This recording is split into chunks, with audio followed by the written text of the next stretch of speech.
annonce film pas de genre Ah bon à présent avec Yannick Dahan. Oui, et puis pas de genre, et puis pas d'auteur pour autant. C'est un film hallucinant. Je vais pas avoir probablement assez d'adjectifs pour le qualifier. Moi, je trouve que... Pas assez de temps aussi, je pense. Pas assez de temps aussi, mais ça, c'est pas très grave. The Descendants, c'est donc le nouveau film d'Alexander Payne, mais alors le temps, je le prends, tu sais. Oui, on te laisse les clés, tu C'est sais. vrai qu'il sait. Ouais. C'est le nouveau film. Voilà, c'est ça. Allons-y, on en perd du temps. Allez. Bah, c'est vous qui me faites perdre du temps là. Non, Donc vas-y, c'est le vas-y. nouveau film d'Alexander Payne, le type qui avait fait Monsieur Schmidt, dont j'étais pas hyper fan, mais Sideways, qui était un super film et qui raconte une histoire toute bête. Avant qu'on regarde les images, je la raconte vite fait. Oui.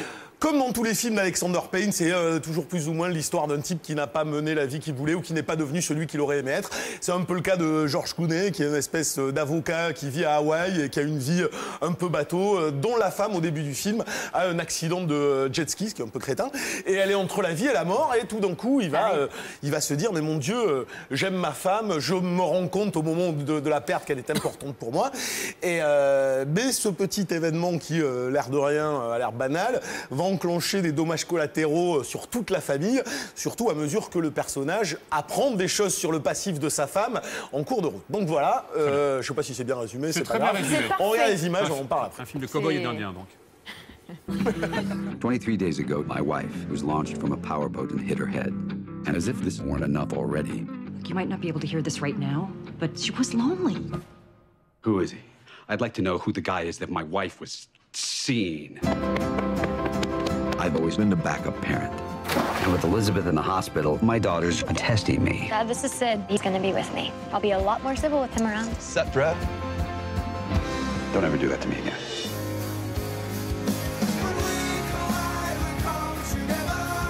My friends think just because I live in Hawaii, I live in paradise. Are they insane? Our families are just as screwed up. Our heartaches are just as painful. But we're gonna make it out okay. You and Scotty and me.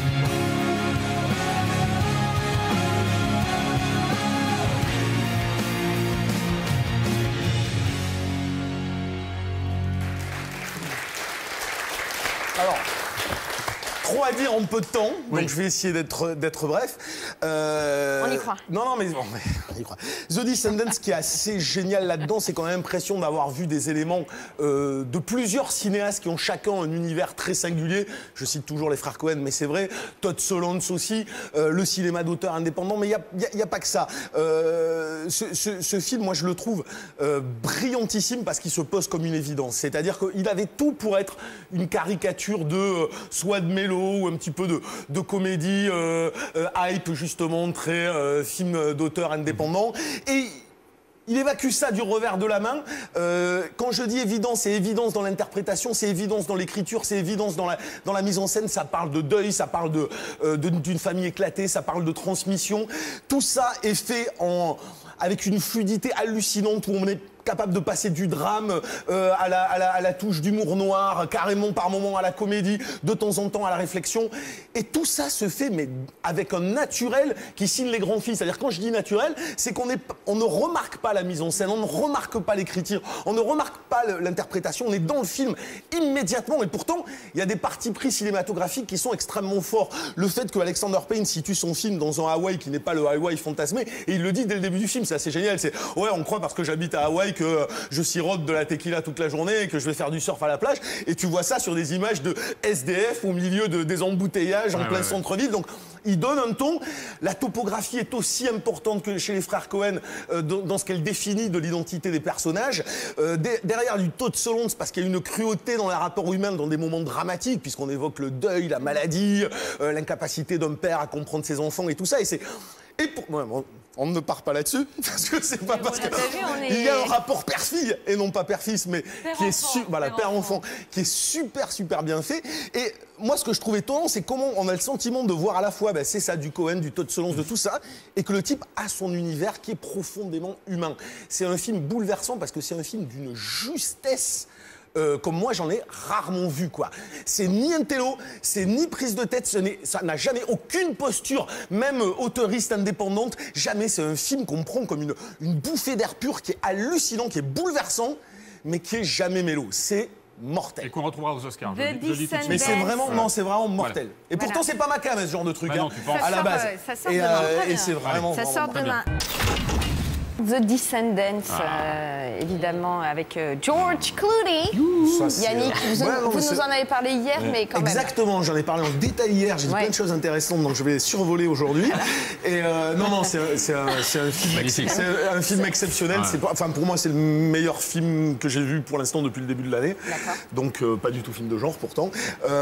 C'est pas un drame, c'est un film bouleversant, c'est un film humain sur le deuil, sur la transmission, sur les dommages collatéraux dans une famille quand un événement se produit et que ça fait ressortir les choses du passé, mais c'est fait avec une espèce. Moi, pourquoi c'est un grand film? Parce que je trouve que c'est hyper rare les films qui sonnent comme des évidences, c'est-à-dire des évidences dans leur sujet, des évidences dans le jeu, des évidences dans la mise en scène, des évidences dans le montage. C'est-à-dire qu'on n'est jamais en train de questionner le film qu'on est en train de voir. On est dedans au bout de 2 minutes 30. On est dans cet univers, on n'a pas envie de les quitter. On n'a pas envie de quitter Clooney, sa famille, c'est ses vrai. deux gosses. Ces deux gosses, on a envie d'y Clooney, rester c'est pas pour des- très longtemps. On passe. C'est un film où il n'y a jamais. Je finis vite, mais c'est un film où il n'y a jamais de pathos. rien dit, Et c'est jamais larmoyant. C'est hyper juste. Et tous les gens qui ont côtoyé une fois dans leur vie le deuil vont se reconnaître énormément dans toutes les scènes du film.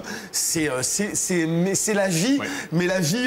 Et tous les gens qui ont vraie porté vie, des quoi. Je vais dire un truc, vont se ça m'a fait penser à une seule chose toute simple, c'est que David Lean, un jour, avec sa femme, se retrouvait dans un paysage devant la mer absolument magnifique, et la femme de David Lean lui avait dit « Regarde comme c'est beau ».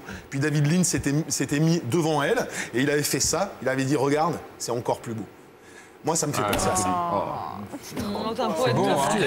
Thierry. Immense film. Alexander Payne, c'est l'art de la limpidité, de la fluidité dans l'écriture et dans la mise en scène. Et d'arriver à faire une comédie dépressive à Hawaï où tout le monde est en chemise à fleurs. Et comme il l'explique, tout le monde est en chemise à fleurs. C'est pas vraiment une comédie, c'est l'aspect comique. Mais non, mais c'est les deux, ça mélange les les deux, les deux. Et t'as mis par moi, je trouve l'interprétation qu'il y de a un côté Clooney, quoi. franchement dépressif dans l'attitude de certains personnages qui sont oui, oui. dedans. Et donc, il y a évidemment Clooney, c'est pour moi un de ses plus grands rôles. Et il y a la révélation de Shailene Woodley qui joue sa fille et qui, à mon avis, a une carrière nommée au Golden Globe et j'espère un Oscar. Juste entre George Clooney dans The Descendants et Jean Dujardin. Oh, moi, Clooney. Ouais. Pour une raison très très simple, c'est qu'on Aux voit le Oscars, jeu, hein, pardon, dans la course aux ailleurs on Oscars. voit le jeu. Là, on a l'impression qu'il n'y a pas de jeu. Il est le personnage, il est évident dans le personnage et on ne voit plus Georges Pardon, Clooney. on voit le jeu, mais il est assumé pour le coup, The Artist, si je Ouais. peux me permettre. Oui, non, mais bien sûr, Tu vois, bien sûr, c'est moi je la- critique pas les deux sont très bien. Thierry Mais celui-là, je le trouve Je tellement serais bien parfait. embêté si je vais voter, mais je pense que Dujardin va malgré tout gagner parce qu'aux Oscars, la performance compte plus que. Ouais. Voilà, pour cette Mais raison-là. pourtant, Bien sûr. ne pas avoir l'air d'eux, c'est une sacrée Bien sûr. performance. bien sûr. D'accord. Cette semaine, on